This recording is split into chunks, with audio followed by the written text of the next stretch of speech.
This is Jordan Grace, and you're listening to the Social Suplex Podcast Network. BWB, this is One Nation Radio. You better get it right. Rich Latta, James Boyd came to give them life. The Blackest Wrestling Podcast has come to kick all ass and drop it 6 feet if they kicking trash. Word, let me welcome y'all to something different. And if you dig it, man, you should let some friends listen. We be getting it in, this on the regular dude. Ravish and flow, but this shit rude. See, James don't rap, so I had to break it down. The whole network, man, we coming for the crown. Raps in the columns, I keep them both covered. Making the beats too, so the listeners can bump it. Hit us with the rating, yeah, I'm saying it's a 5. Before you hit and talk, bob your head side to side. It's One Nation Radio, and this is the beginning. It's Rich, and I'm here with James. It's time to listen to One Nation. We got to unleash the power of the pyramid.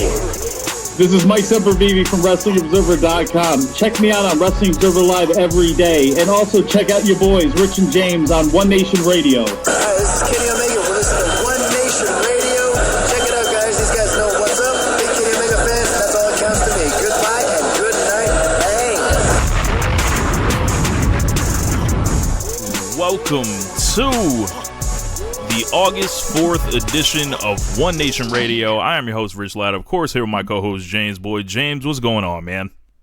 Not too much. I think that this is going to be a pretty good episode now that we have a dissenting opinion person or whatever you want to call it. It's like somebody to bounce this off of that is kind of on the other side of the ledger, if you will. So let's see how this goes. Look, they say that sometimes we're always inside of our own echo chamber and, you know, we go unchallenged, but that is not the case today. So we're joined by the Eternal Optimist of LordsOfPain.net, a man who will sell you on SummerSlam even if you don't want to be sold. Mr. David Fenichel. Dave, what's going on, man? Haven't had you on a long time. How are you doing? It's been way too long. So before all our fans get in uproar, you know, we like to give like fair time. You know, James, I'm treating this man like the PFT commenter on Bomani Jones. Oh my God. Oh my God. So yeah, man, you know, y'all pretty much know what it is. Like, you know, we ain't really been watching WWE too closely here on this show. So we wanted to bring in somebody that could get you guys excited about SummerSlam coming in, and it's next week of all weeks. They, you know, let's start with that first. Like, SummerSlam, they moved it up this year. Yeah, I don't know how I feel about that. It feels like it's sneaking up on you.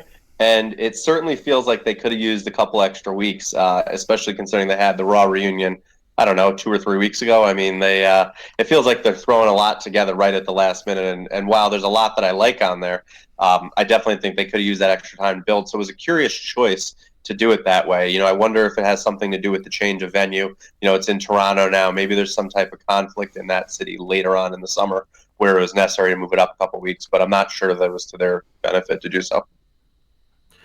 Yeah, I never understood when I realized it maybe a couple weeks ago. I was like, oh my God, they're actually doing it on the 10th when normally we're always around like the 17th or, you know, maybe even later than that or the week after that, like 24th. So it was odd after seeing, you know, Brooklyn all those years in a row. And then before that, even LA when it was like consistently middle August. And now it's just like early August. I mean, it's not that big of a deal, but at the same time, it's like you kind of want some room to breathe if you're somebody that's not watching just WWE. It was like, because, you know, this is the same weekend of the block finals for the G1 and everything. Like, I don't. And NXT TakeOver. Yeah, it's a lot. It's a going lot to of be nuts between Saturday and Sunday. So yeah.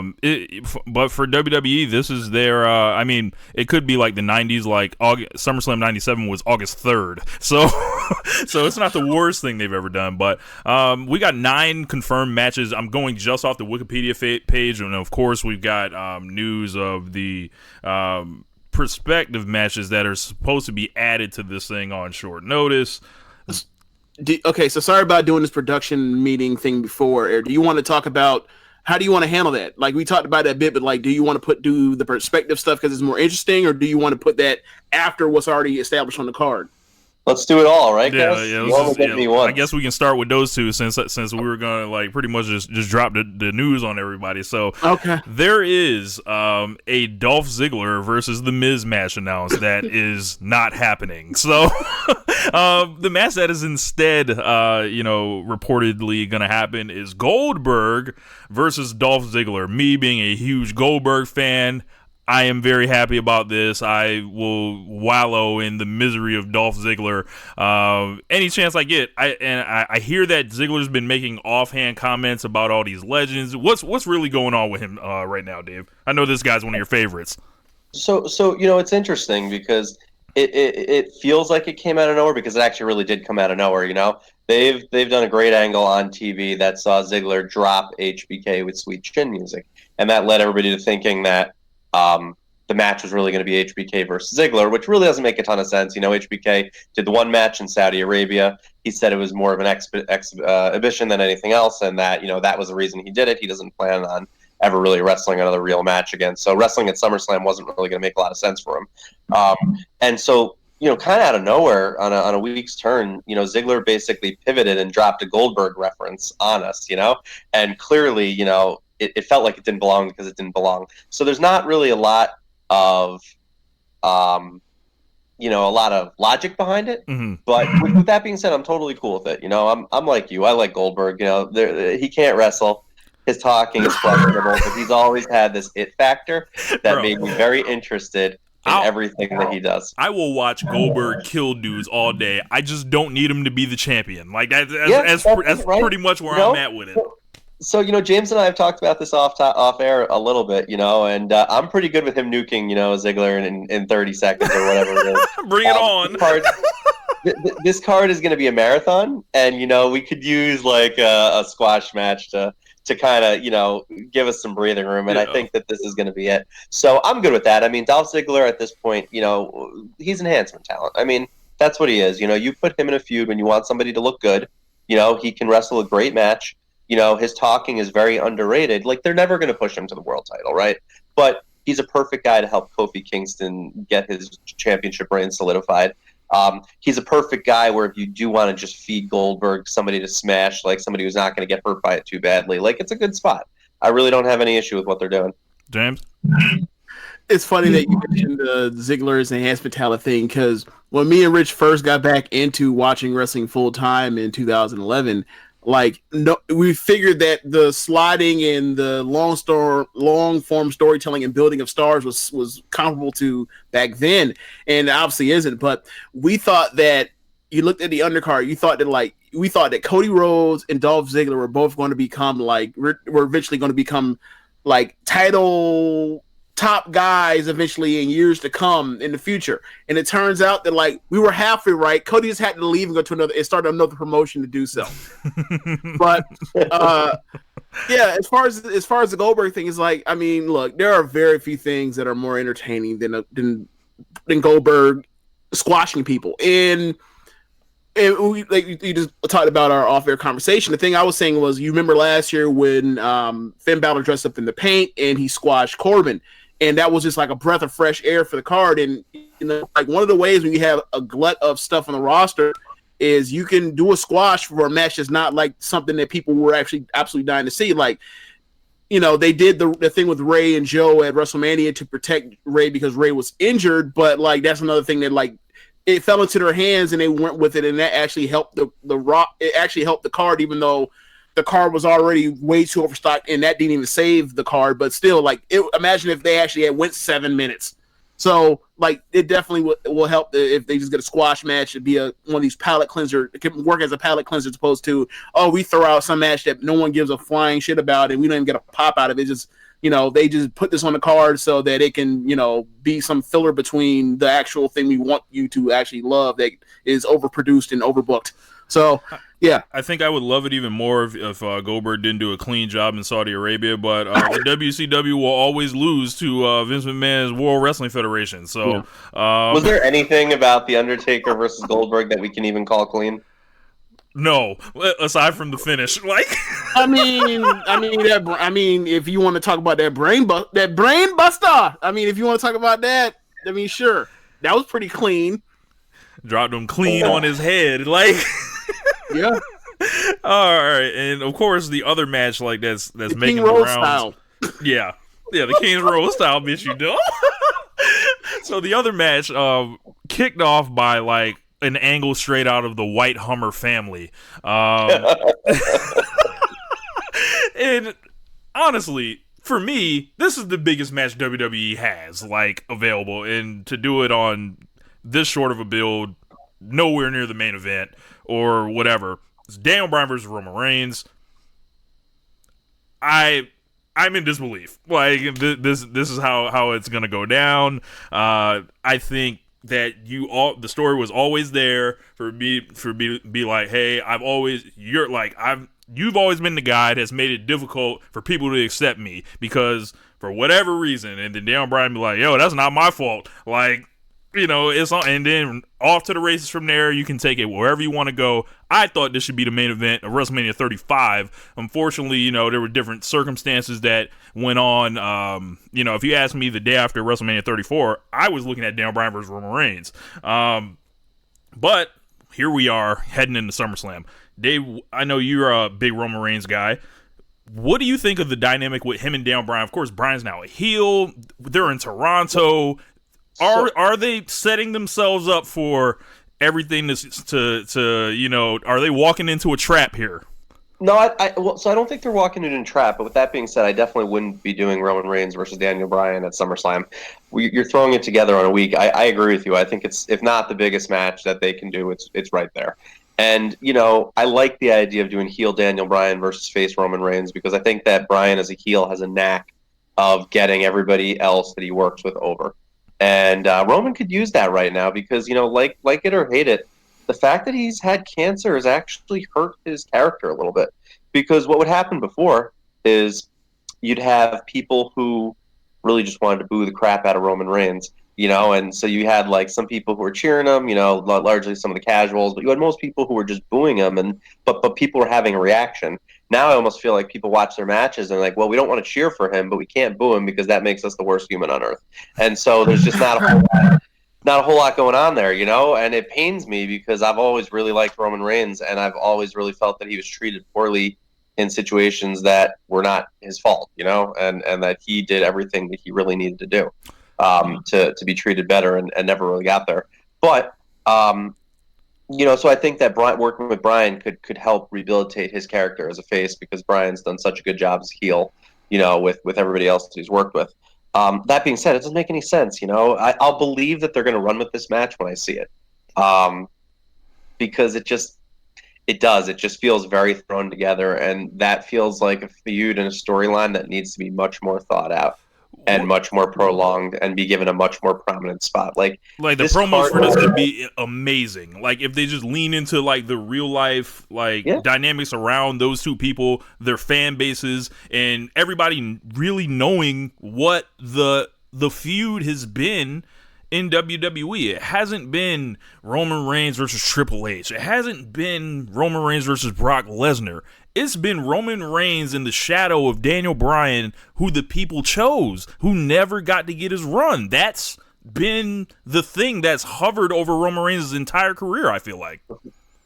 And, so here's the thing. So what I would like to see them do is not do that match at WrestleMania. I think that if they were very smart, what they can do is they can have Roman Reigns come out this week on TV and talk about how he's going to be out in the ring at SummerSlam and he wants to be face-to-face with whoever attacked him, And if you want to use Daniel Bryan, if you want to completely make somebody new, it's a perfect spot to do it. That can be a major angle that takes place at SummerSlam that kicks off the feud that carries, one or both of the brands for a long time. I just don't want to see them throw this match together as a one-off, right, and then that be the end of it. It would be a tremendous disservice. That being said, even if they do just throw this match together and it isn't something that I necessarily want to see at SummerSlam, I have no doubt that it's going to be fantastic. James, what do you make of this thing with the angle they did Tuesday with a stack of whatever falling on Roman Reigns, and then the prospects of this match? Okay, well, so I have not watched anything on SmackDown aside from that farce of a Kabuki Warriors versus the Iconics women's tag team match 2-3 weeks ago, since the end of May. So I can't speak on exactly the whole segment because I didn't watch the whole segment. I saw, I've heard people talk about it. I saw gifs of it. I saw memes of it, of course. I saw him, someone do the side by side of Drake doing the "Get That Away From Me" and him underneath all the stuff. So I really can't speak on it. I just thought it was something that wacky and was really weird when I heard like where it happened literally like after the main event match of the show, like the last 90 seconds of a SmackDown with. And then this was supposed to start a 2-week program to get to SummerSlam when these are 2 of your 4 or 5 biggest stars. It's like, what is going on? I don't know what's going on with this company on the main roster. Anyway, as far as the prospects, I don't know what you do to possibly. I don't care about the dynamics. I don't care about the timing of the year. I don't care what show it is. These guys over the last 4 years have these dynamics to where Roman is going to get booed no matter virtually whatever he does inside the ring when those two get together, and Daniel Bryan is going to get cheered. Unless Daniel Bryan literally goes out there and does the what was the segment that the Edge and Lita did together? That popped the rating. Yeah, or the live sex celebration. Yeah, unless Daniel Bryan goes out there and has a live sex celebration where he cheats on Brie and also has an affair with Roman Reigns' wife, I don't see how he'd possibly get Roman cheered during this match. Well, so he could hump the Canadian flag like Shawn Michaels did at the Montreal. They are in Canada. He could come out in red and white gear and have sex with the Canadian flag. That's a good point. So there's also that. So unless you're out here tarnishing, flags or committing adultery, like I don't see what you can do to possibly. They could wheel out Gretzky and you could drop him with a knee. I guess that. Oh my god! Too, right? Now you got to remember it's wrestling fans. So you got to do better. Like you got to bring out Brett. Yeah, right. Yeah. And he has to crack Brett. He has to shove Brett to the ground. Oh my god. So I forgot who I was listening to, and I was just thinking about how Roman Reigns has been handled since he's been back. Poorly. Seriously, think about off the top of your head. Since you in your lifetimes, in the wrestling that you guys have watched in WWF, with your own 2 eyes, has any guy that's been the top guy in the company ever been booked and also slotted this poorly ever? The Rock in 1999 in the summer was really bad when he had to fight Billy Gunn. Like, that was really bad. So the one that comes to mind to me is the end of Steve Austin's run when he basically walked out of the company because they wanted him to do a job to Brock Lesnar on like live TV, like on a random episode of Raw. He wasn't the top guy at that point in time. Rock was.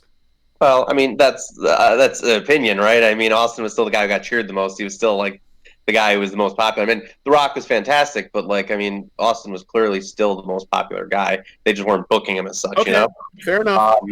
And so, we can kind of draw a parallel at that point. Like Roman Reigns isn't treated as like the top guy anymore either, Like when was the last time he was in like the angle that was the singular focus of the show? Look, now it's amazing that you guys headed this way because that's where I was going next. Do you guys, we got Hobbs and Shaw that just came out right now. Roman's aligning himself publicly with The Rock, and Rock's like wrapping his arm around Roman right now. Is Vince McMahon phasing Roman Reigns out or scared to death that Roman Reigns is going to leave him? I don't think he's scared to death. I think that they're starting to put the wheels in place to try to find their next guy because I don't think it's even a lack of faith in Roman, but, I think they recognize that with his cancer recurring, my understanding of the type of cancer that he has is that it's not something that ever completely goes away. It's not the type of cancer that's necessarily a death sentence, but it's the kind of thing that, could continue to pop its head up over and over again. Mm-hmm. And they might feel at this point, maybe it doesn't make sense for him to be the focus of the company anymore. And that, as long as he's around, they're going to try to book him well, but they're not going to necessarily build a WrestleMania around him anymore. There's a I could see that as a thought process. I think the more likely scenario. It all could be a factor, but I think if you ask me what the biggest factor, and I mostly think of these things in its most cynical terms, is like, like Vince always eventually finds a new toy, or eventually gets bored with the toy, regardless of whether it was even Hogan or it was Austin, or pretty much the only toy he never really got bored with is like Brock and Rock, right? So I mean, in theory, you could just be like, look, man, I've screwed this dude up so many fucking times. Like, even I know and I realize that, like, I can't overcome, there's always a ceiling on what I can do with him because I screwed it up over the last 4 years so fucking bad. So, I mean, maybe he's just like, look, I can keep him here and I can be innocent and I can keep the crowd from, wanting to turn on him eventually by, forcing him into a match where he beats Kofi Kingston for the belt or have him go fight Brock again or some other nonsense and beat him and have him, like, 'cause this thing with Shane is ridiculous. Like the stuff that he was doing at WrestleMania where he's fighting Drew and Drew is basically just, I'm going to cut a promo about how I'm tougher than cancer and it's nonsense to me. So I just look at it as like, he is like Vince McMahon's like, look, I don't know what I can do. I'm pretty much, I've come up with all the good ideas in the world after I've screwed him up. I don't know what else I can do. And if for another thing for me, if you guys were Roman, wouldn't you leave? Oh, we like, I don't know if you've heard the show, Dave, but we've been putting the countdown clock on Roman Reigns to go to Hollywood for months now. I mean, I think it depends. I don't think he's got The Rock's natural charisma to be that big Hollywood superstar. I think that he's more of a henchman type. You know what I mean? Like, I don't know that he ends up being that big star. The other thing is he's probably the highest paid guy in the WWE at this point, outside of Brock Lesnar, right? So I'd probably say him, Orton. There's a class of guys up there like that. Yeah, but that's what I mean is he's probably making huge money to do what he does right now, and like that's pretty hard to walk away from, even if he's not the focus anymore. Like it's pretty hard to walk away from that paycheck, Yeah, but at the same time, it's like, all right, do I want to do? So those are the same stuff you said about him, the exact same stuff you could say about Batista. Yeah. So I agree. So it's like, okay, well, this dude his charisma doesn't really come off, or humor comes off in the way that we think it does, and it's like, well, probably because that's the way he's been booked and written to write. Like, so you look at and then you throw in the fact of like the dude, he's a handsome dude. Like he's going to be able to, he's going to get roles of that. He's a handsome buff dude, right? And he has a name to him. Like, I mean, we had Kevin Nash on Magic Mike 1 and 2, right? Like he's going to get roles, and like when you get those roles, like maybe he's not making as much money as he did before, but he'll be home a lot more. And he won't be having to throw his head at the ground. Like I remember, I brought it up because it's always the interesting line for me. Was we talked about it was the CM Punk Colt Cabana podcast. We talked about how he had opportunity to do the signing session, and then WWE came in and gave the signing session away, and he was like, I'm not doing another date for you guys until you make up for the money that I was going to get, because I was going to get more money than I was going to make for this house show, and I'd have to throw my head at the ground. Maybe Roman's tired of throwing his head at the ground. Yeah, I mean, listen, it's possible, Yeah. So, I hope the match happens. I hope they have a great match. So, yeah. I would do it completely differently, but something else I would do completely different. Yeah, like you just think about it. You just mentioned, we talked about how Roman and Daniel Bryan have this thing, how it could be such a big deal. Like, yeah, let's not like book a whodunit thing like 14 days out or 13 days out. This is weird, really, really weird. We need to get Tony Khan on the phone and have him book this. He figure it out. Yeah, so our WWE Universal Championship match. It has been a horrible summer for Seth Rollins on a multitude of fronts, and it seems like it's going to culminate in a match with Brock Lesnar where he attempts to regain the championship. Stop me, but I feel like I've seen this before. I feel like I've seen the crazy Brock Lesnar beatdown. I feel like I've seen Seth Rollins be an uninspiring babyface going into a match where he's fighting Brock Lesnar. Fenichel, what is the end game here?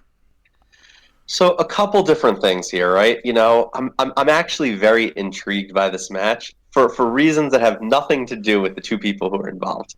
Like, I try to give the WWE the benefit of the doubt.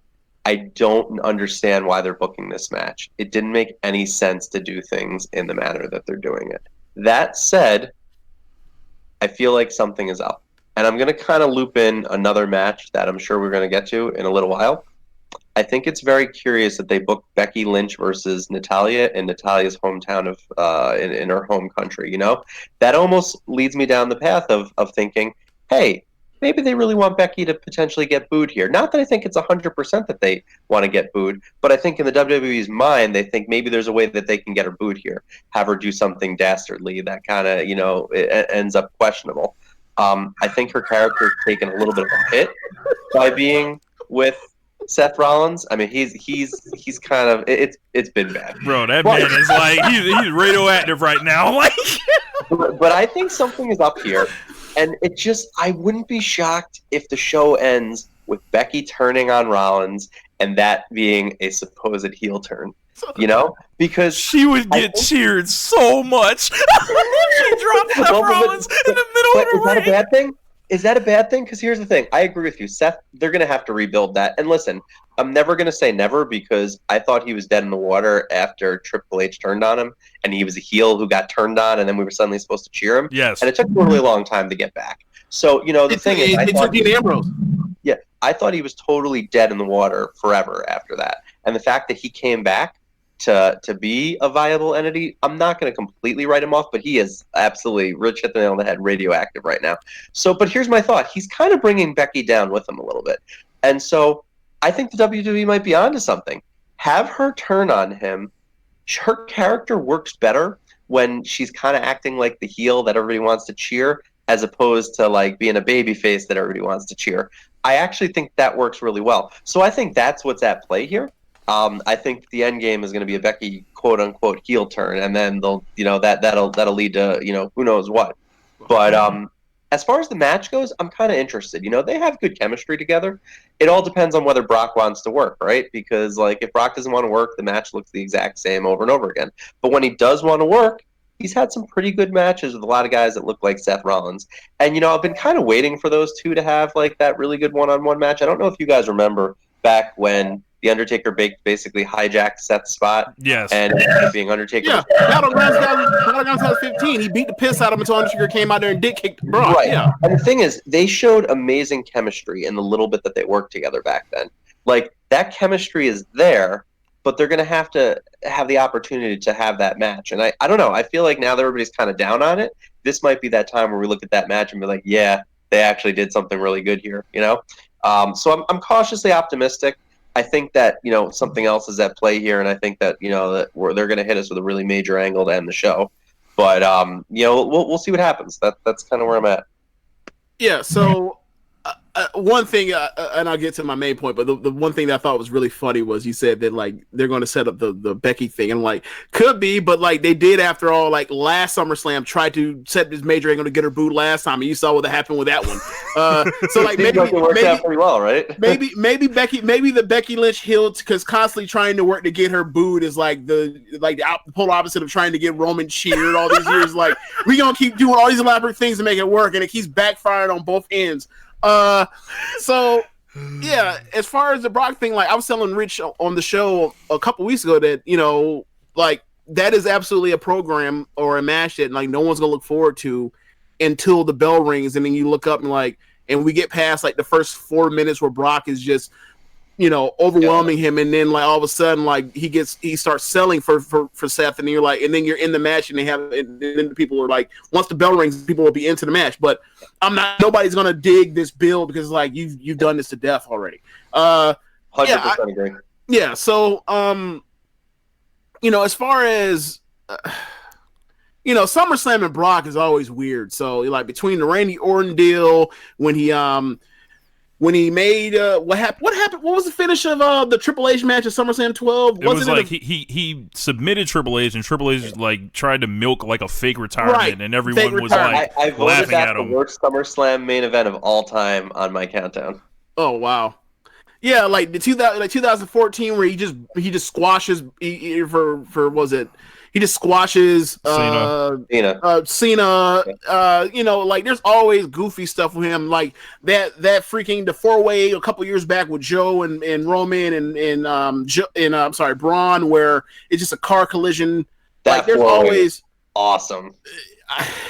I've never went back and watched it. It's one of those matches where the second you rewatch it, it's going to be. I'm biased. It just follows. It follows. It was. Okay. I thought that was unbelievable. I mean, yeah. I remember that card being relatively terrible, and I remember that match being like a match that saved the show. Nah, like the first half of that show sucked, and the second half was great. The second half had Nakamura versus Jinder Mahal. Correct. Wait. Okay, well, I'm not thinking the year after that was different. Like the last 2 years of SummerSlams have been half a great show and half a bad show in different orders. So one show was great at the beginning and it fell off at the end, and the other one either next year or the year before that was the opposite. So I have to look at the cards to tell you. But yeah, it was a bad show. It was in my mind, it was a 2-match show. It was, I remember now because 2017 started out with like the tag match, like the year of tag team wrestling. Like the first half of SummerSlam 17 was great, and then tailed off, and then 18 was reversed. So I don't know. Anyway, we'll see. I think I'm. If I had to bet on it, I think this is when we finally get the match that we've just been discussing. I think so too. I'm cautiously optimistic. Plus, I think that we're gonna end up with a great angle in the show. So I'm not cautiously optimistic. I'm just saying, like, if I were to bet on them ever finally having the match that they can have, it would be now. But I ain't betting on it, not with this company and that guy behind the wheel. So the singles match for the Raw Women's Championship, like I said, I'm just going to go in order here. Becky Lynch versus Natalya. They tried to, they've been getting their TV time pretty much taken away from them. They've each done some work on Twitter, cutting promos, sniping each other on tweets, and they've done a couple physical brawls, which have actually gotten over. I was there at Raw Reunion, and it was nice to see, Becky and Natalya just drop the gloves and let it off. But I don't know, like, it's Natalya ultimately. So, I don't know, man. Fenichel, like, where you at on this one, man? So I think it's been one of the better booked angles of the whole show, for similar reasons that you mentioned. And last week's angle was great, honestly. They had a tag match that, I'm sorry, not a tag match. They had a segment that showed, Alexa and Nikki beating down Becky after a match, and Natalya comes out for supposed save and puts her in a sharpshooter and challenges her to a submission match. I do think this is ultimately going to end up being a submission match, and I think we're better off for it. I think that those two can have a great submission match together. It's interesting. I tend to be a little bit of an insomniac, and you guys know I reach out to you guys on a regular basis to be like, hey, I need a wrestling show to watch as I'm getting ready to fall asleep. And so I did this with James earlier in the week, and the show that he recommended me was Battleground 2016, and Natty and Becky had an excellent match on that show. And obviously, Becky is far more over now than she was then, and there's a lot more going on here with it being in Natty's hometown and with the added gimmick. I actually have high hopes for this match. I think that it's going to deliver, and like I said, I feel like it ties into the main event. This could be something where, why did they book Becky against a hometown person? It's like they want to get her booed. So I feel like something is up here. I just wouldn't be surprised if she does something really dastardly here that is supposed to make you want to boo her. And then that ultimately carries over into the main event. So I'm looking forward to that match. I didn't think it was going to be one of the matches on the card that I was really looking forward to, but I think it's been booked very well. And I think there's a lot of intrigue as to exactly how that's going to play out. Okay. So, like, if that actually were to happen, like, now that we talked about it again, is the Becky screw Seth type of thing. So would that now be? So would we be saying, like, sarcastically that they are now copying their main event angle with what they're doing with the Canellises? Like all of a sudden we have the woman in the relationship basically turning heel at random on the significant male other. Like when is like, okay, so I don't think you can compare the two. I mean, the Canellis angle is comic relief, right? Like that's all it's. Bro, what is this? Like I just keep hearing like crazy shit. No, they've had Maria just saying insane things on national television. It's fine, but that's comic relief. Like you can't really take those two things seriously. Like they. I wasn't fully serious. I was fully serious. No, so wasn't okay. So like just why are they just doing this stuff with Maria and like they're saying that like Mike has a vagina, or she said that Mike had a vagina the other day? Like what is going on? I guess any TV time is better than no TV time, right?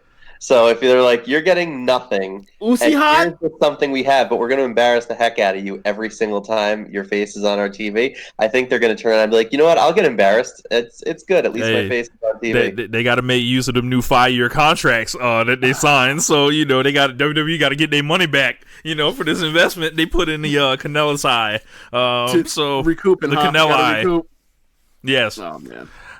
Yeah, I think it's gonna be a good match, and yeah, like I think that was the second time I ever like recommended Battleground 2016 to you, because like I just remember that card at the time. It was like it was like the last review right before, or sorry, like the last one that was a SummerSlam, like right before the brand split. And it was like, 2016 was such a great year for pay-per-view, and just like, yeah, man, like they're loaded with talent right now. Like Sami Zayn looks like he's like a real mid-card guy now. Like they finally got him off to a good start after like, wonky at the beginning, and and then they were like, nah, like Rusev versus Sami Zayn, nah, the big dog versus Rusev. where we have the big dog insulting people's wives as the baby face. It's like, okay, yeah, all right. Sure, man. So our next match, singles match for the SmackDown Women's Championship, a strange choice, given their personalities. I don't really get into either of their talking, per se. I think Ember Moon should be banned from speaking into the microphone. If she ever sees a mic, someone should come slap it away from her before she talks. But Bayley versus Ember Moon. Help me! I don't get this one. So the battle of Asuka's personal jobbers. Like I don't understand this. So I look at it in this way, much in the same way that I'm looking at some of the card for AEW All Out. So I'm going all out, right? And I was telling Rich before we went on the air that I'm not that excited about the card that's put on paper. But knowing they've got a lot of credibility built up there, I feel very confident that it's going to deliver. And so I look at Ember Moon versus Bayley, and on paper that match is not exciting in the sense that neither character really excites me in any way.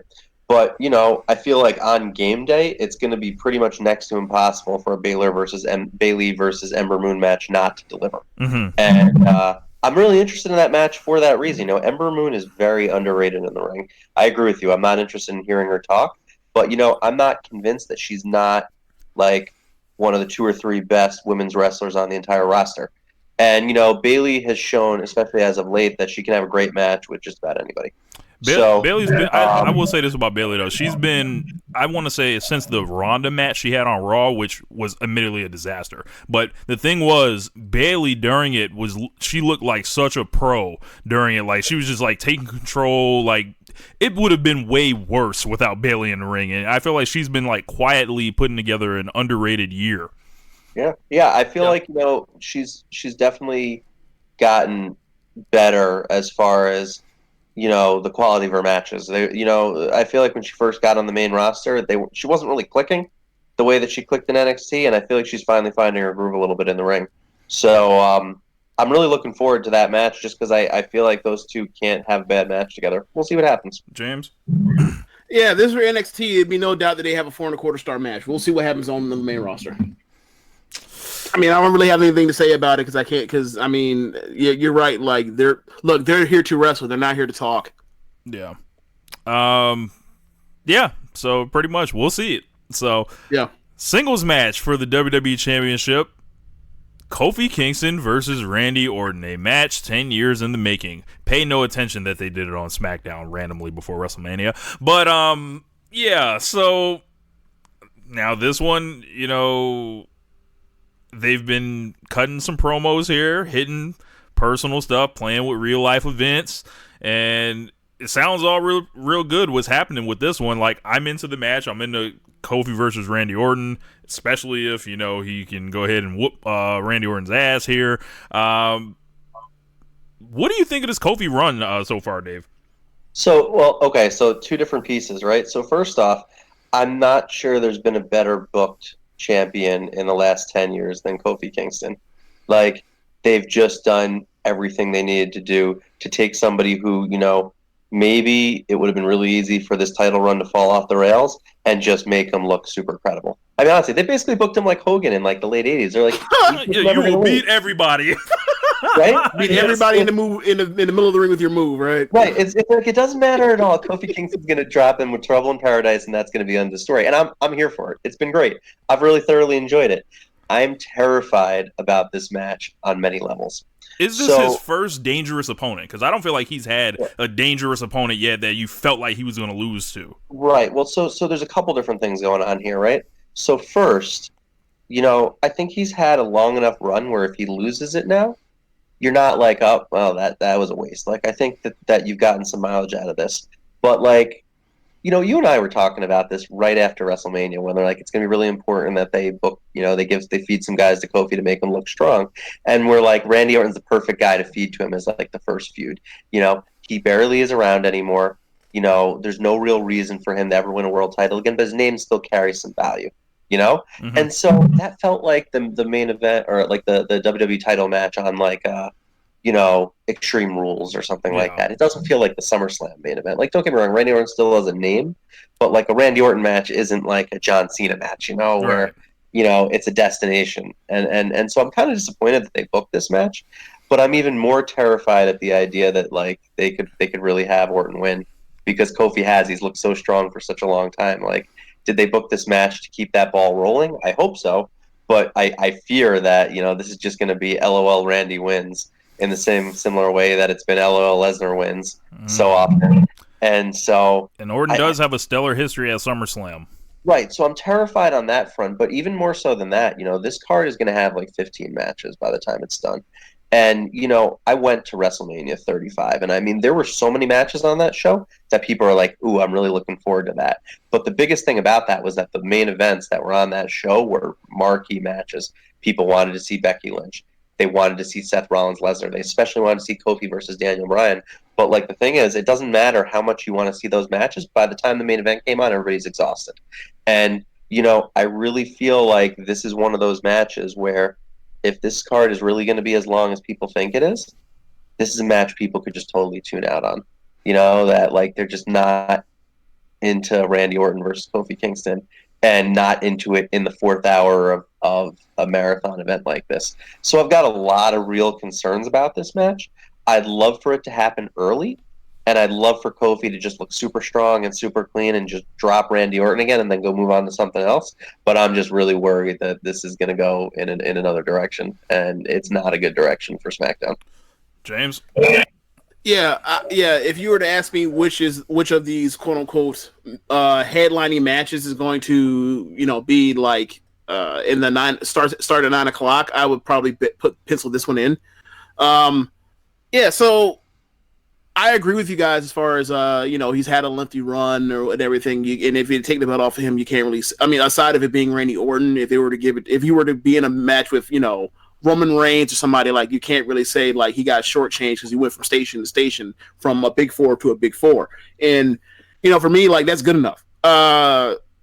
Now, as far as wanting to see them do it, like, I would have loved to have seen this at any point in time aside from right now, because it's like Randy Orton is. I mean, Randy Orton had a great match with Jeff Hardy at Hell in a Cell last year, but that was last year, and he can still probably have he still can have nice professional wrestling matches, but it's like at this point he's just too, his pacing is just way too slow even by Randy Orton standards for these days. And I mean, I can see them going out there and having a really good 12-minute match, but anything past that, I think you're asking for trouble as far as keeping the crowd's attention, and also, like you mentioned, if they go later in the card. So yeah. Is that Trouble in Paradise, James? No. Oh, boo that man. Boo that man. Hey, another quick point on that, though. The one thing that makes me think that I really don't have to worry about Orton is the fact that the Shane McMahon specter is still looming. And I just can't help but think that Shane's going to end up with the world title at some point and be the person that beats Kofi. Oh, so maybe that's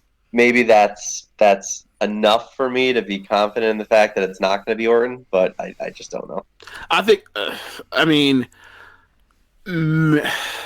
that's really shitty, Dave. That's really. I'll say this: Kofi, if the reign is continuing, he needs a strong match here, because the last couple matches, just him and Dolph weren't, it wasn't well received like that. The Joe match was just there, and a lot of that has been obviously because there's been no threat. Right. I think right now at this point is you mentioned it. Like we all thought the first thing they should have ran with was Orton. Now that it's SummerSlam, we think he's still going to mow through Orton. So I'm thinking like, first on Fox, right? Yeah, that's the next big show. Yeah, it's probably safe to think that he's good to the first SmackDown on Fox. Yeah. So the next match on deck, Kevin Owens versus Shane McMahon. If Owens loses, he will quit WWE. I only wish that the stipulations were reversed, because I would love for Shane McMahon to quit WWE. I would love to never have to watch those punches again. I would love to never have to watch him sweat like a pig and turn red during his matches. I hope Kevin Owens kicks him in the gut, turns his head slightly sideways, drops him with a stunner, and then does it 30 more times. So KO's going to win this, right? And so here's the thing, right? Like, what if Shane's trying to get his win back on Owens? I'm really torn on this in the sense that, I like to bag on Shane McMahon for obvious reasons, but like, just about all of his matches have been really good. Stop right now. Stop. No, they have. No, you're lying. You're lying. Listen, that WrestleMania match sucked. It sucked. That WrestleMania match sucked. No, I love that WrestleMania match. So, hey, listen, I think it's the second best match on the whole show, but oh my God. I can see you smiling, right? I'm seeing you, right? Man. Listen, that match was fantastic. I thoroughly enjoyed it. It reminded me of kind of like a throwback to what they did with their hardcore matches in like the late 90s. So, anyway, point is, hardcore god Mike Mizanin is that out of all of his matches that he's had so far over the last 2+ years since he's been back, or however long it's been, the worst ones were all with Kevin Owens. Like, these two don't have good chemistry together at all, and I could see it just completely going off the rails. I mean, KO has to win, and I'm more intrigued about where they all go from here rather than this specific match. Like, are they really booking KO as like the number one babyface on SmackDown? If they are, that's bad news for Kofi Kingston, right? Is Shane McMahon really going to be the number one heel on SmackDown? If they are, that's bad news for Kofi Kingston. So I'm very interested in seeing where they leave this match. So is this a rare wins and losses matter match in WWE? I don't know. I don't think so. Because when it comes to Shane McMahon, he's untouchable. Like, we needed the Undertaker to come out here and pin Shane McMahon. Besides that, Shane hadn't been pinned since 2018 at least. Right. So with the stipulation, Kevin Owens isn't losing, right? He's not going anywhere. So I think that you can safely say he's going to win. It's just a matter of what happens from there, And I don't know. I'm not really into that match. I feel like it's going to be a problem on a lot of levels. I would enjoy. I would get perverse enjoyment out of Kevin Owens having to quit WWE. By losing to Shane, so that we can tally up the number of times in the last 2 years where he's had some type of work stoppage, because that would now be at least a third one. Yeah, and it's probably 4 or 5. And it's like, he figure out something to do with him besides saying that man's off, he's not working or he can't come in. Can we stop doing this to him? Can we stop doing this? Whatever. I don't know, man. It's something to get through. It's just something to get through. I'm going to be fair and watch it, and if it's good, it's good. If it's not, it's not. But to me, most likely, it's not going to be good because Shane's not a good wrestler. This match is a microcosm of some of the problems with their bigger shows now. Is that they don't need 15 matches on a show, and certainly don't need this match clocked up 20 minutes. What's Drew doing on this card? Supposedly he's linked to Cedric Alexander. Yeah, that's right. Facing Cedric, right? But it hasn't been announced. It hasn't been announced, and it definitely won't be a match that's focused on if it's on the card. And Elias will be lurking, right? So, God, keep in mind, look, all bets are off on you. We all think that it will make anybody with some damn reasonable thinks Kevin Owens is winning. But you got to remember, they had Shane beat Roman fucking Reigns. Yeah. So all bets are off. You're right. That's a good point. Because if he supposedly retires Kevin Owens, that's a pretty good way to launch him into the Kofi Kingston mix, isn't it? You are evil, Dave. You know that you are evil, I tell you. So yeah, moving on. We've got The Fiend. Did you know he was called The Fiend, James? Yes. And I don't know what fiends y'all know or y'all ever met, but that is not the fiends I've ever been around and met, like those. No. They do not have those masks on. And most of the fiends, I will give them this. Most of the fiends I've ever been around are also charismatic in the way that Bray Wyatt is also charismatic. So they got that part right at least. So we can move on. So the Fiend, and I repeat, the Fiend, and I will say it one more time because of WWE branding. The Fiend, Bray Wyatt, will be taking on Finn Balor.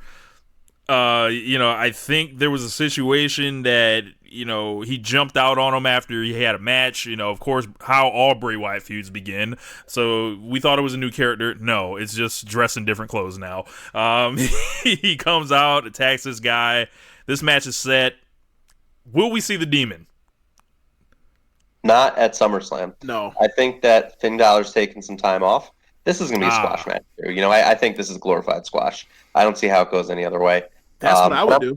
I'm fine with that. Listen, if they're ever gonna go all in with Bray Wyatt, now's the time to do it. I still kind of feel like Rich does, which is that there's certain limitations to doing a character like this, and no matter how you dress and no matter how you slice it, they're probably gonna run into that same brick wall eventually. But he's got a lot of hype behind him right now. People are really into those segments. When his music or special effects hits, he's getting a good reaction from the crowd. Just run with it. If Balor's taking some time off, have Wyatt squash him and then put him into something more meaningful after that. Any chance we can make this a Ring of Fire match to celebrate Bray Wyatt's anniversary six anniversary of his first match in WWE in the main roster? Yes. Yeah. I paused for a second because I was actually counting 2013 SummerSlam. And I count, okay, so it's been six. This is the sixth anniversary. So yeah, man. You've had 6 years of Bray Wyatt, and I can't say that is increased my wrestling fandom. I can't say that at all. Yeah, man. He's lost weight. I haven't seen him wrestle since then. I don't know if he's had any matches or whatever else, but I'm interested at least to see what he's learned in his time off, and as far as in the ring, and I'm willing to give him the shot because can't say the dude can't talk. It's just he talks so much about nothing, and he's I just zoned him out for years, and then his booking and his feuds were just some of the absolute zero professional wrestling. So yeah, man, we'll see. Hopefully he gets himself over, or we can't say he should win, and whoever he faces next, we'll see how that works out, because Balor's going on vacay or whatever else. But I wonder what he's going to do after this, and hopefully it's good, because Bray Wyatt has a track record of never getting himself or anyone else over. So we'll see. It's kind of time to now we're heading to Fox, or we're on the path towards Fox. It's time. It's time to see. Yeah, and we don't know what brand he's on. I don't even remember what brand Finn Balor is. I think he's a SmackDown guy, so maybe Bray's a SmackDown guy now. So we'll see where he ends up in the fallout. But Finn's a SmackDown guy. Yeah.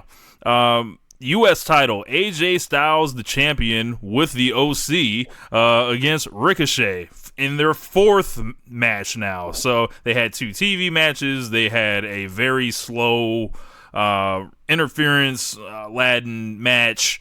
Last time it was not the Ricochet versus AJ Styles match that would have happened in PWG, New Japan, NXT, anywhere else on earth. And I was just I kind of looked at this this is why I no longer regularly commit to this company. They take my favorite wrestlers, they strip them, they basically water them down, and they make them just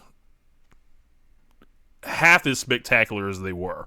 And I'm not excited about this match. And I feel like I should be on cloud 9. Ricochet's my guy. I don't know, man. Dave, this is, as we mentioned, there's going to be 15 matches on this show by the time it's all said and done. What are Styles and Ricochet going to get? Do you think AJ Styles still commands that respect to be given time for his matches at this point? Interesting you say that. I don't know what the answer is to that. But I look at who it feels like the WWE is looking to create a new star out of, and it feels like they're looking to put their promotional weight behind Ricochet. I see the slow burn coming there, similar to how I see it with Aleister Black on SmackDown. I feel like that they've kind of pegged those two guys as people where like we want to create new stars, and these are going to be the two guys that we try to create stars out of. So I feel like because they have an interest in building Ricochet, they're going to get time. Are they going to get 25 minutes? No, I don't think they're going to get 25 minutes. North should they get 25 minutes? No. If they can't have the match they need to have inside of 18 or 15 minutes, then AJ's just shot, and you need to tell Ricochet he needs to change his offensive repertoire. Yeah, and so that's where I'm at, is I think we're going to get, like a 17-minute match. I think it's going to be a classic. I see no reason why that's not going to be a fantastic match. I think the WWE is very motivated to have Ricochet come off as a star here. And I think that's the whole reason. I think that's the whole reason for setting this feud up was that they were going to have AJ beat him in a questionable match with interference, and the banger of the match where Ricochet goes over is going to be at SummerSlam. I would open the show with this. You would what? I would open the show with this if I was WWE, knowing the way they do it. I want to see it early on the show just because I think that it will benefit from a super hot crowd. I agree with you. I'd like to see it early on the show. James? I don't know, man. Like, if you had told me, 6 months ago, these two were going to wrestle at SummerSlam, then I would have been over the moon. I've been like, this is what this company desperately needs to get out of its own way. And it's here. And I'm just like, I'm just so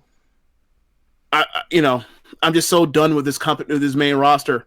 Like, until I just want it to be better. I just do. And the TV just saps me of my enthusiasm for it. And I'm just at a point where it's like, look, these are two of the, 10, 15 most talented wrestlers in the world. Let them go out there and be them that they've always been, and get out your own way. And if you do, then they'll have a great match, and you can pat yourself on the back and call yourself a genius for doing things, for literally rolling the ball out. So, I mean, I don't know what to say. It's like, look, man, these guys are excellent. Get out the way. Yeah, it's like this should be, as you mentioned, someone rolling the ball. This should be the Mike D'Antoni offense. This should be Don Nelly ball. This shouldn't be like the equal opportunity, the Larry Brown play the right way, walk the ball up like style of wrestling. This should not be that. This should be a star-making moment for Ricochet. This should be a spectacular, like anything less than the Adam Cole match he did last year. Is like that. All it does is tell me Styles is finished, like as like the top elite guy that we know he is or was. A lot of that. It could feel like a lot of you like, dude, they can't even get it right. Like, they turned AJ back heel when he was, and that was when he was at his best with this company, and they still can't like figure it out. Like that's almost like what you're saying. If they can't go out there and have a classic, and it feels like. I can absolutely see them screwing this up again, because it's like, it wasn't that hard. You know how hard you have to try to screw up an AJ Styles and Ricochet match 3 times, where we have to have interference and they can't wrestle between during commercial breaks for some fucking reason. And then we go to the match they just had, and it's like they just had the slowest match. They just had the slowest match you can possibly imagine those two having. It's like, hey man, like that's not.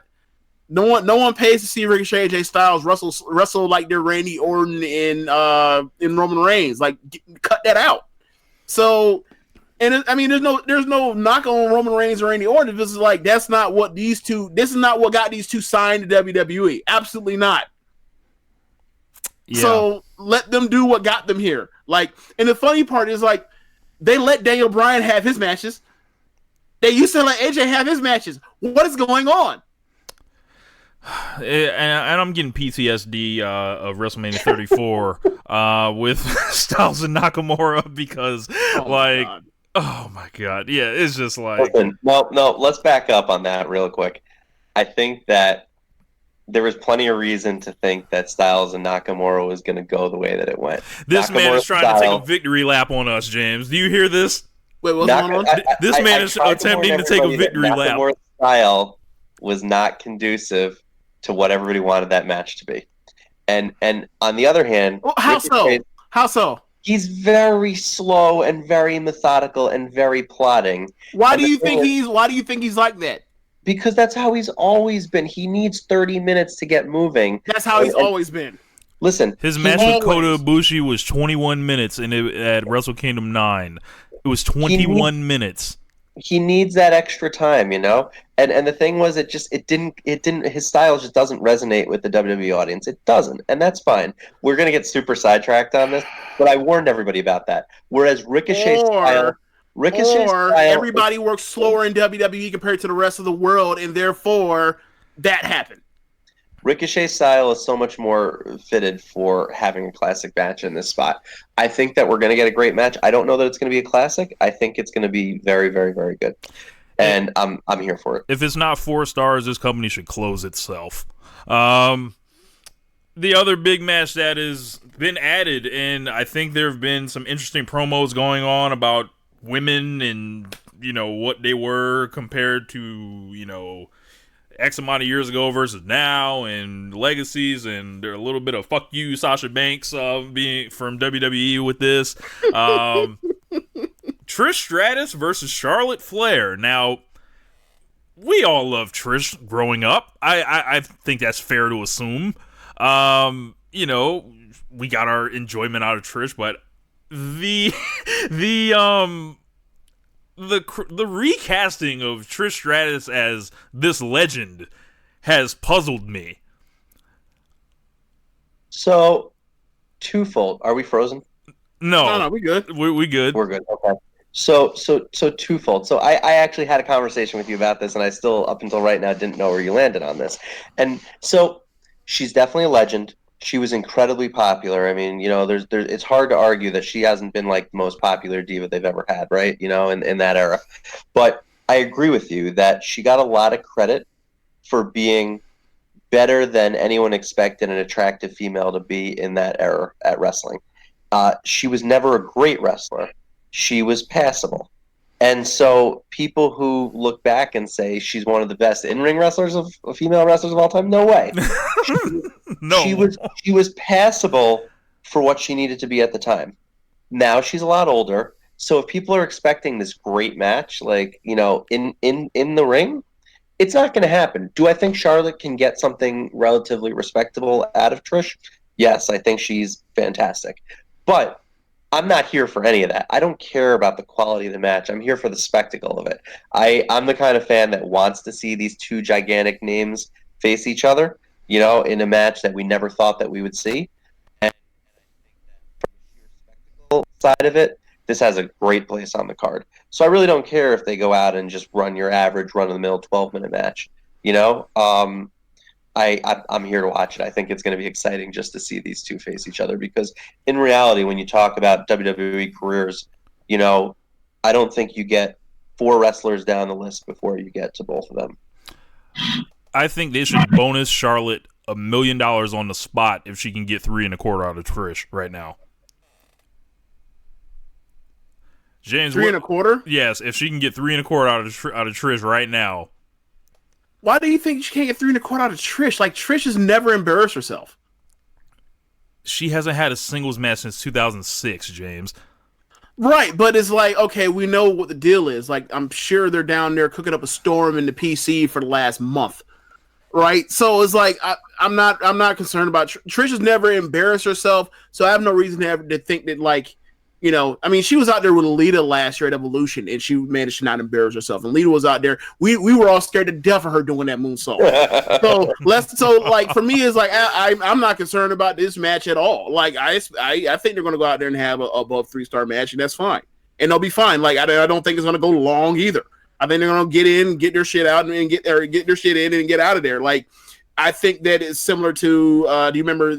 Obviously not the same dynamic, but you remember the Brie Bella and Stephanie match from 2014? Right. It's like they're going to be in there, and they're definitely not going to do anything to embarrass either one of them, especially the elder that's in the match. So they're going to go out there, they're going to have a sports entertainment classic and get out of there, and we're going to look back and say, this is the good sports entertainment. Give us this sports entertainment, not people pissing their pants, Vince. So I can't help but to think this is the answer to Gail Kim versus Tessa Blanchard, which went down and was legitimately awesome. And Tessa Blanchard just looked like a ball of fire in that match, just like a trailblazer, like someone that's literally pulling somebody out of the old era. And Gail Kim's been a lot more active than Trish has been, but it's interesting that both the sons of, the daughters of the horsewomen, the daughters of the horsemen, both ended up with like similar pulling legends out of retirement matches during the same year. Yeah, it's interesting. It'd be even more interesting if, like, Tessa was in WWE and we would have gotten this Tessa versus Charlotte series that they should have had planned for like at least 2 years by now. Like, I don't know how they screwed this one up. Yeah. Like, did they not see that Tessa was going to be very, very good at wrestling? Like, did they not see that? Yeah. Is it that they weren't interested in her, or is it that she wasn't interested in signing? Because I kind of got the impression that she was not interested. It was talks about, and from what I've heard, it was talks about, like, it was, neither one of them was in love with the other, and also, like, there was always some talk about Tessa being immature / having attitude problems at the time, which is funny because, like, the person that we all think they're rocket strapping for their future, she used to date and also was known for being this cocky guy that had arrogance issues and diva issues as well. But it's like, okay, so basically what you're saying is one had a vagina, the other one did not. Yeah, so those are all the matches that are listed. Of course, that Dolph Ziggler Miz match that's listed, which is not happening. So they announced Sami Zayn versus Aleister Black too. So that's there. Okay, yeah. So Sami Zayn and Aleister Black. I'm pretty excited for that too, in the sense that I think that Aleister is in the very early stages of a monster push, and I think they're handling him the right way. They gave him Cesaro last month, and those two tore it up. And they gave him Sami Zayn this month, and I think those two are going to tear it up again. And I think that, they're giving him the right type of guys to make him look like $1 million, and that's the end game here. I can't help but to notice, and I don't I don't feel any type of way about this, but there's no Baron Corbin on this card right now. This confuses me because he's riding around that Lambo now. Oh yeah, that Lambo. That Billy Gunn said does not belong to him. However, I will move off of shading Mr. Corbin. Do you think he ran out the Lambo from 405 the same way the rappers used to in the early 2000s? Bruh, you can probably do a BT how I'm living at Baron Corbin's house, and he bought it for $6,000 from Galveston, Texas. Like T.I. said, the little flip, what you riding in is rented. That ain't even your house. $22 million man. Dave has no idea what the fuck we're talking about. No, I feel like Seth Rollins is ring with NWO and DX is hugging each other. We'll fill you in. Oh my god. I'm muting myself. I'm laughing too hard. Yeah, we'll fill you in. T.I. versus Lil Flip, one of the most decisive rap battle victories of all time. But yeah, Baron Corbin's been pushed like a main event super duper star, or as high as one can get, essentially without being a champion or a babyface, right? Like he's ate up TV time, ate a bunch of innings, like a long relief pitcher. They've focused on him all throughout the fall. Of course, the ratings collapse on his watch. They have him retire Angle. They do the 3-month long program with Rollins. I know you like Corbin, Dave. What do you make of him just being a complete So ghost? I feel like he's made some strides forward, in the sense that he's a better wrestler than he was a year ago. His character's better than it was a year ago. But with all that said, I buy into the fact that Paul Heyman has a lot more control than he used to, right? I do buy into the fact that he is having some stroke and some authority. And Baron Corbin doesn't really fit the mold of the kind of guy that Paul Heyman likes. I just don't buy it. I think he likes his heels to be more of the monster badass type. And Corbin just isn't that. He's got some size, but he's not intimidating. And, he's not really believable as a super big tough guy. And, I tend to think that, Heyman likes your Bobby Lashley, Braun Strowman, Brock Lesnar types a lot more than he likes, say, like a Baron Corbin, you know? So maybe he's going to get cast aside because if Heyman really is running the show, I just don't know that there's a place for Baron Corbin. And the other thing is he's had a little bit of overexposure in the sense that he's been involved in all these big main event storylines, you know? So, like, where do you really go with that that's new and interesting? Like, I think that maybe, you know, they tried it, it didn't really work, and they're just going to move on from it.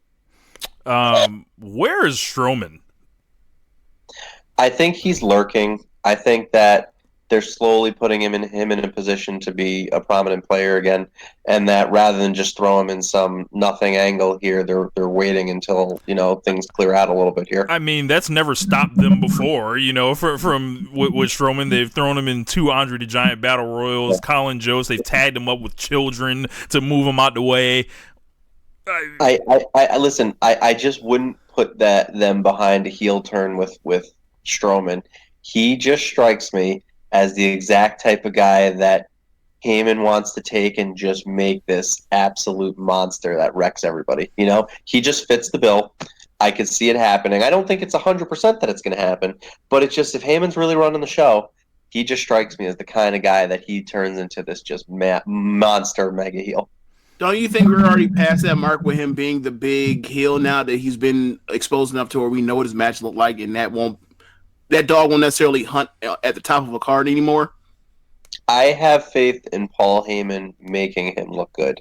No, what I'm saying is, if you're going to put him to the back, well, I guess what I'm asking is, don't you think that if they were going to move him back to the top of the card, that he needs to work as a babyface that does like these cartoonish types of feats of strength or rage or whatever else to pop the crowd? You can't really do that as a heel. I mean, I think that there's a lot you can do as a heel. Yeah, I agree with you that you can't do the big crowd-pleasing spots in the way that they've done with him. But I also know that Heyman's got a really good track record of booking monster heels. And, you know, he just fits the mold. You know, I'm not saying that it's definitely going to be him, but he checks off a lot of the boxes that Heyman looks for. So I just think he's lurking, and I think that they've protected him a little bit in the booking as of late, you know, for a reason. I think that after SummerSlam, he could take a significant step forward again. So notably absent, this could be a announced match. The women's tag team championships in WWE largely have been completely not focused on since WrestleMania 35. I believe I heard something about a fatal 4-way in the works. Of course, you would have the Iconics, the champions, Kabuki Warriors, Fire and Desire, and one other team that I can't think of, or Alexa and Nikki. Should they just throw these belts in the bin, Dave? Probably. I want this to work. I really do. They have not done themselves any favors. You know, the best way to make this work was to put it on, to keep it on a team like Bayley and Sasha.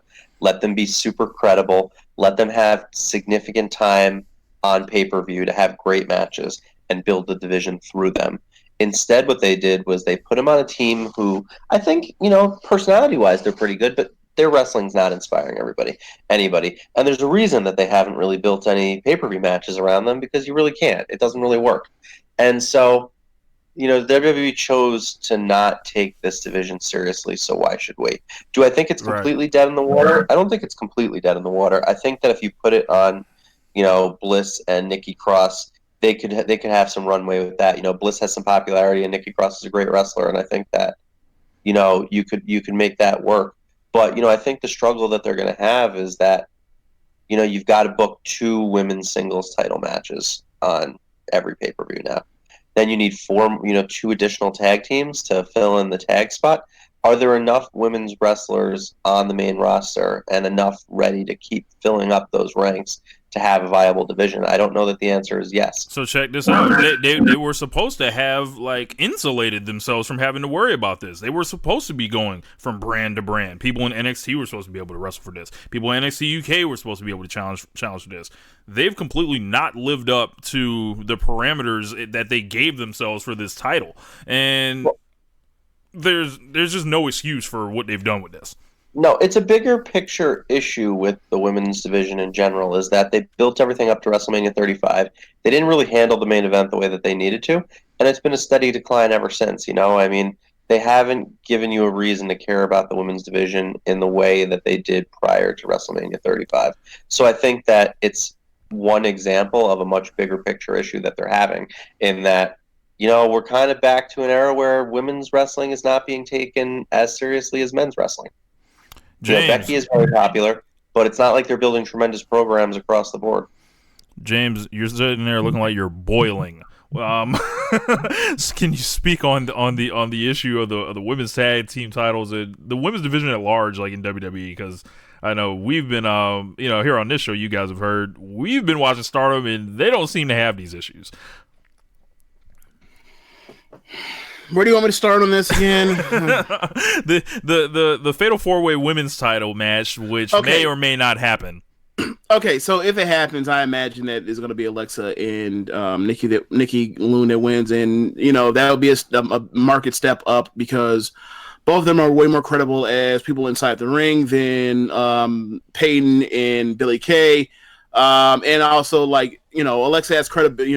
Regardless of however mediocre and bland and repetitive her matches are, she's been around, she has been pushed, and people buy her as somebody that can win as a winner. So that's step up over these two fucking losers that they've created, right? Like it's nothing against Peyton Royce, Billie Kay. Like, they've been put in position to fail, and now they look bad. And when it's the company that screwed them over, when they're not even entertaining in the way that they actually are on the .com or on the network. So it's that's the case for most people, but it's even worse when your comedy heals and you can't even get that over on TV because the people that are writing comedy for you are terrible at it. So anyway, I think they should win. I think, or let me phrase that. Who I think should really win if you're trying to build a credible division? It should be Asuka and Kairi.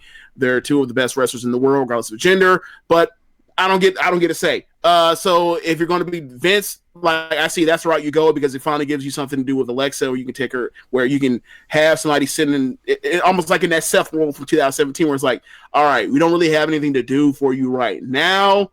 Really, because we have to push you or we can't, and we're somebody that we have something that we want you to do something. So let's give you this to do. And they can make use of the dynamic of, eventually they lose the titles, and eventually Alexa can show herself to be the fraud and phony that she is, that we all know she is. That is what is going to come from this. So let's go do that. That's something productive that you can build something with Nikki in the future, or also Alexa. Now, as far as the women's division in general, it is probably the most disappointing thing for me, the most disappointing thing in the entire all of WWE main roster. They have women that are talented, but the problem is that they split this division too thin, because they want to run two divisions.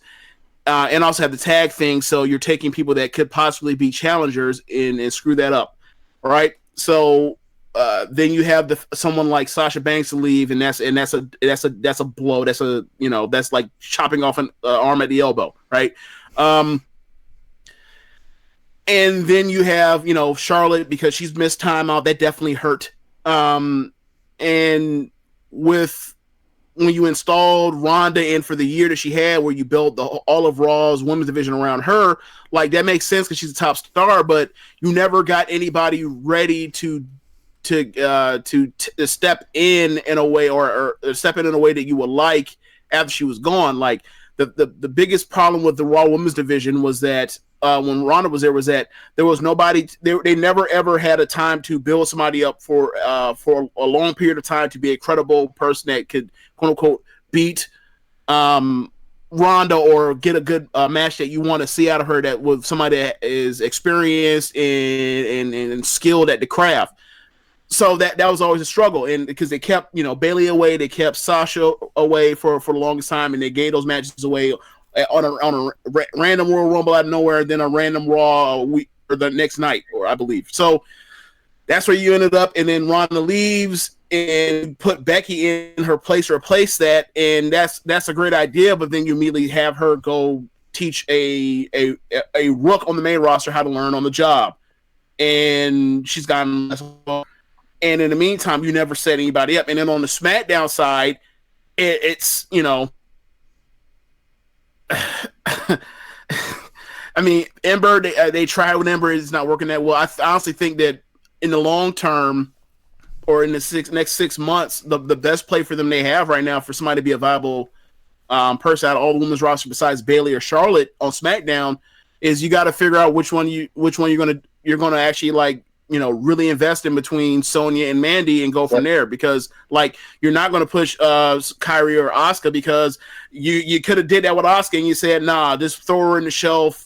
And Kyrie, you never even got off the blocks with her, even though, as I said before. So that's where we are, and it's a sad thing. And I would say that you guys, you scrounge up your money to get your 920 yen per month and invest in Stardom, where they're out here having matches that peak higher than the main roster every week, consistently every big show. So there you go. I don't know what to tell you other than that.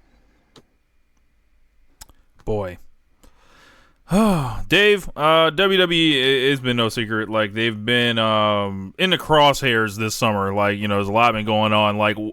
As a big WWE guy, we know you to be. What are the things that you think WWE is doing well right now, and what is changing that hasn't been there for folks that are, because they got a battle on their hands, and I'm not even talking about AEW. They're going to Fox, and they've got to produce on a big level. Yeah, so couple things. So one, I think that quietly the television has gotten significantly better. Much in the same way that AEW has built up a lot of credibility, where it's we don't really care what the card looks like because it's going to be good. I feel like that the WWE has gotten to a point where a lot of their most diehard fans feel I don't care what's on paper. I don't trust them to actually deliver it. So I feel like they've just tuned out a lot, and the thing is that over the past couple months, I really think Raw and SmackDown have gotten tremendously better. I see a lot of great matches on there. I see a lot of storylines that make sense, that are logical, that follow a progression, where it's not just it seems like I want to pull out my hair out of my head. I see them starting to push guys that make a lot more sense. The problem is that they're going to have to do that for a long time before that portion of the audience is willing to give them the benefit of the doubt again, because they've alienated that portion of the audience for a very long time. And I think that but they're doing it. They're doing the right things, And if you're really going to put, Paul Heyman and Eric Bischoff in charge, I think they're going to be plenty motivated to, be creative. The question is, the problem that they always have is how long will Vince really stay out of the way? Is he gonna let this roll for a month, and then if things aren't moving as fast as he needs them to do, is it just going to be reset back to square one? I do believe that they're trying to build new stars in Ricochet and Aleister Black. I think that they have a laundry list of people that they can dig from. I mean, they still have the most talented roster in the world, and that's not even close. So the question is, what happens from here? How do they build on the momentum? I do think that they've put on 3 pay-per-views in a row with tremendously compelling undercards. We didn't even talk about the fact that we might have, Ray versus Andrade and Ali versus Nakamura added to this card. Those are 2 awesome matches that I think a lot of people would want to see, and I think that, they've got to just be consistent. But I think they're moving in the right direction. I think that they're giving you matches that you want to see on paper, even if you don't have the faith right now that they're gonna deliver in the way that you want them to. Whereas, 6 months ago, you're getting a lot of cards where you looked at it and you're like, wow, I really don't care about anything that's on this show. So I think they're moving in the right direction, but I think that they've got to be very consistent, and I don't know that that's going to keep happening. Yeah, that's been the biggest thing with WWE. It's all right, I know the match, AJ Styles versus Ricochet should be making me feel a lot better than it does right now, and I don't know if it's necessarily AJ Styles versus Ricochet or it's the WWE itself that has just burned me so many times. They lost your trust, and I think that you're gonna have to see it. You're gonna have to see 6 pay-per-views in a row where they deliver the kind of stuff that you want before you turn around and feel confident they're gonna do this for you on a regular basis again. Yeah. I think that's a good place to like kind of leave off. Yeah. So, yeah, man. Overall, SummerSlam is next week. Of course, we'll be doing a review show next week after the show. We've got a lot going on. Of course, coming up, we had the G1. Not even gonna get into that this week, but there has been some awesome wrestling going on. Okada and Sonata, I believe, had an excellent match. Ibushi and Tanahashi, Naito and Shingo, and you'll hear more about that on Keeping It Strong Style on Tuesday. But yeah, man, Dave, thanks for coming on, bud. And let these folks know where they can find you, man. Yeah, I don't do a whole lot of column writing anymore, but no more trolling. What's that? No more trolling. Not so much. No. I do a lot more behind the scenes work for LOP these days, and you can always find me on Twitter at FF Fight League, and I'm always happy to talk to people. So you can always come hit me up. For sure, man. James, you got any final thoughts on like SummerSlam and everything going on with it?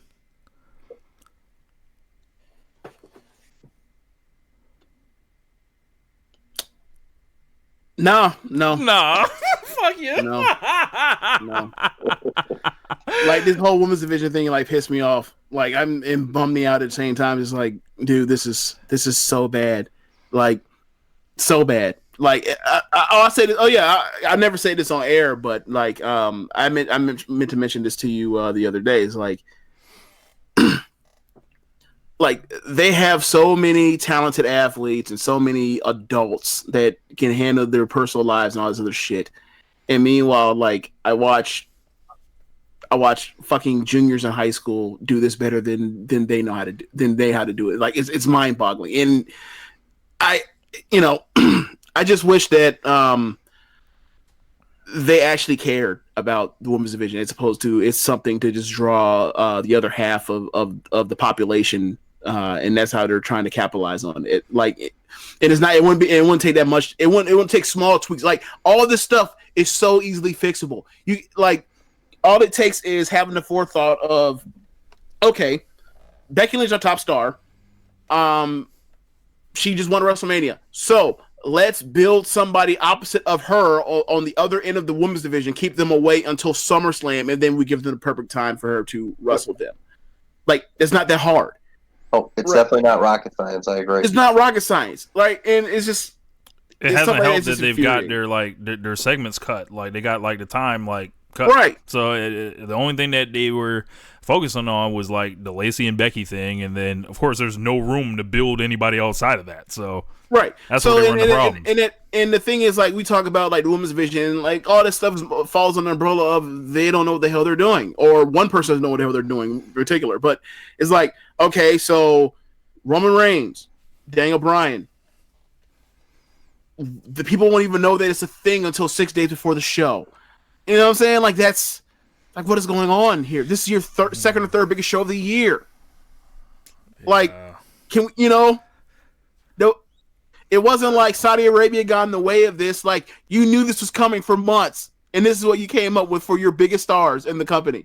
Like a business that is built around stars, regardless of whether or not you believe it to be so or not, is built around stars. And you gave a lot of them nothing to do on this, or very small things to build towards what is supposed to be, the second or third biggest matches of their entire years. It's just really weird, really, really weird, and it's like. At least at SummerSlam, when you saw Becky and Charlotte and Ronda, and you saw Kofi and Daniel Bryan, and you saw Seth and Brock, you thought like, okay, they built towards this. At least, like even if it was the most wonky, batshit, nonsensical, breaking kayfabe in the fourth wall shit ever. Like at least they knew that like they set these stars, they aligned these stars by hook or by crook, mostly by crook, to get them here to this point. This is just no. Yep. They can't even do this right now. Yeah. God bless him. Yeah. Turn this shit off. Let's go. I want to talk about wrestling no more, man. Not WWE wrestling anyway. Yeah, man. So make sure you guys check out all the other shows on the Social Suplex Podcast Network. Of course, One Nation Radio here Sundays, me and James. Tuesday, Keeping It Strong Style with Jeremy and Josh. Wednesdays, head to head with AEW and TNT, I might add. What's up, Ricky and Clive? And also on every other Wednesday, we got Grown Man Watch This Shit. Thursdays, just kidding. And then on the weekends, we've got All Things Elite with Floyd Johnson. So yeah, make sure you guys are supporting the network, leaving the ratings and reviews and all that. And yeah, that's pretty much it. We up out of here. Peace.